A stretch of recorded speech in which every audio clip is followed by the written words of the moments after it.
Would you trust a financial advisor or wealth manager? Well, it looks like very few people increasingly do. It's part of the loss of trust in politicians, experts, and every other source of traditional, we should be looking up at these people that's existed out there. The Financial Times article, which has come out on November the 18th about balancing technology, trust, and empathy. My God, it's taken them this long to talk about empathy, actually caring about the other individual, not being a 9-to-5er, to actually say, you know what, you can speak to me as often as you want on whatever's convenient for you. We've got clients from New Zealand to Canada. If they need to speak at 9 p.m. my local time, that's fine. I've even taken calls at midnight when I was in the Far East. Fine by me. I love what I do, and I've got a whole team to support me and give me all the information and data for those people. The major problem comes down from these firms is that people are 9-to-5ers. They want to leave, and why the heck should they reach out on social media? Why should they write that extra article on a blog or on LinkedIn? Why should they try and explain more about what investment is? Surely that's for the firm to do. Let the firm marketing division do all of those things. I just want to go home, take my fat paycheck from being a fat cat in the city. Well, I think that's wrong. And that's why that empathy isn't there. Too long, IFAs have been sales force managers for places like St. James's Place, feeding them the money to go into those funds, and it's been pay us the fees, go away. We'll send you an automated electronic report by email once a month and check in once a year. And we need to get as many people through the door and make it into a sausage factory. Where's the empathy in there? They're certainly good at the technology part. The trust has gone, and certainly the empathy is gone. And here's another word for you, which is why social media works so well on these things: authenticity.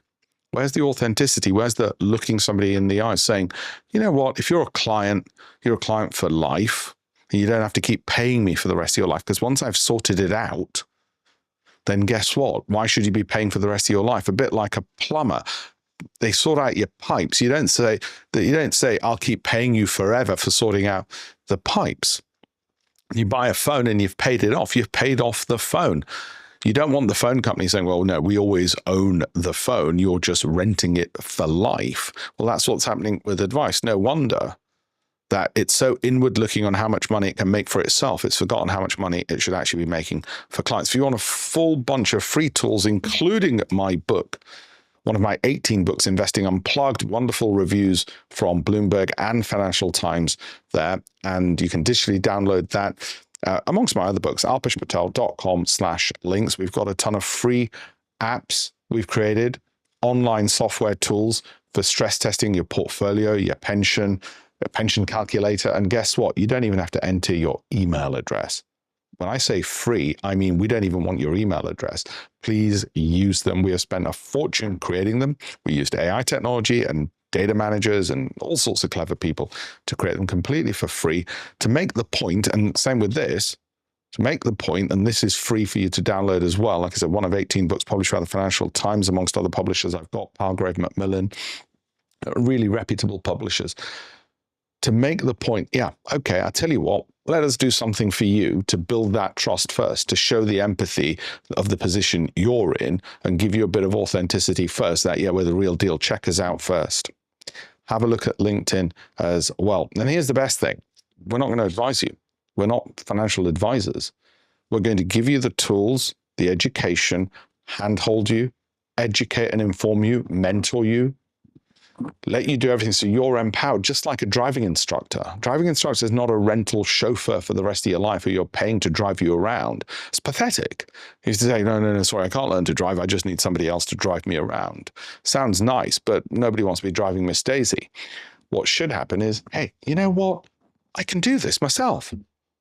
Why don't I just spend a few moments sorting it out? I've spent my whole life working hard to generate enough savings for my family.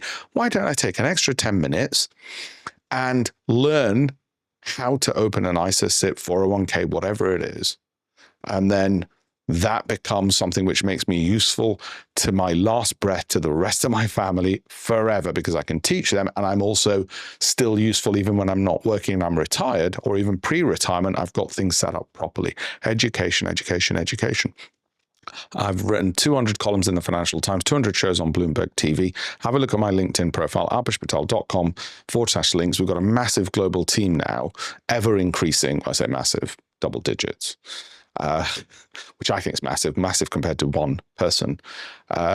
We've increased over tenfold, in other words, from when it was just me a decade ago. And we're growing faster. So if you're in London, I'm often in Zurich, I'm in Geneva, oftentimes in India, let me know. And we might even meet up. Thank you very much. Have a look at the links in the bio, alpeshpatel.com/links. Thank you.